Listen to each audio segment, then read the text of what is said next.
Who knows what evil lurks in Hamilton's dark corners? Well, Mark Leslie does. He's written a new book being launched officially tomorrow night. It's called Haunted Hamilton, The Ghosts of Dundurn Castle and Other Steeltown Shivers. Getting a sneak peek right now. This is your friend Barnaby. Yes. Who travels with you. He does. He comes to book signings with me. Right now he's been in the passenger seat of my car giving commuters a little bit of a shock. You don't use him in the HOV lanes.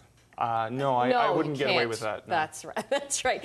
But your book is being launched tomorrow night at the Hamilton Public Library at the Central Branch. Yeah. And this is really cool because you've been working, you kind of got inspired by the group Haunted Hamilton. Yes. You went on one of their tours. Yeah, I had gone on their tours, and what I loved about Daniel and Stephanie, who've been doing Haunted Hamilton for 12 years now, is I love the fact that they take the historical and some of the spooky stories, and they blend it together just wonderfully. So when you finish one of their tours, you're just inspired. And I was so inspired, I'd asked them, guys, you should really write a book about this. And they'd wanted to, but they were so busy that they're running the business that they never had time. So I continued to interview them and go on ghost walks, do some research, and then came the book, Haunted Hamilton. And it's kind of fitting that you wrote it because you've written some horror fiction before. Yeah. But is this your first kind of like, I mean, did this kind of scare you more than the stuff you could imagine?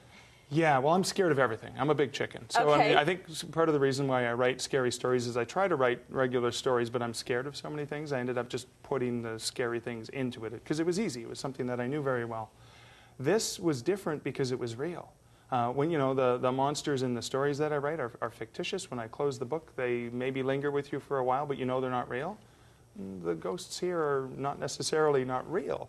And so there were times when I was writing the stories and doing the research and unable to sleep because I was just worried about that noise I heard in the corner. Or that weird feeling that you feel, right? Yeah. Tell me about, you were telling me about a home that was up on the mountain, actually, that you felt something really weird in. Yeah, and this was from a Hamilton Spectator article from the 70s in which a man and his wife woke up in the middle of the night. They had seen a specter hovering above their bed. Really like an old woman, sort of, you know, her eyes were white. It was just sort of a scary thing. They had had some investigators come in. They did some research. They couldn't figure out what was going on. They'd just wake up in the middle of the night, there she was, then she would disappear. And it wasn't until 10 years later, they revisited that, I think it was 82, when they were tearing the building down, and they found a tombstone embedded in the wall of the house. That's and odd. That one creeped me out, because it was closer to home, it was more recent, and just the thought that they were there the whole time, and it was almost like she was trying to let them know about something. Mm-hmm. That was kind of creepy. Wow. You also tell the more traditional ghost stories, I guess, if you live in Hamilton or you work here. You kind of know the Customs House. Yeah, the Dark Lady. Yes, yes. And Dundurn Castle as well. Yeah, there are some alleged ghosts in Dundurn Castle. Again, the one that was most interesting was an article that I found in the Hamilton Spectator, which a wedding picture that had been taken, because Dundurn Castle is gorgeous. It's a great place for wedding pictures. And lots of people get their pictures taken there. And when they developed the picture, there was a wedding guest who was peering through the window at them, and they believed it was a young woman named Sophia, who was bedridden and wasn't able to get out. And Sophia it seems McNabb, like right? Wanted to be closer to the wedding party, to enjoy it.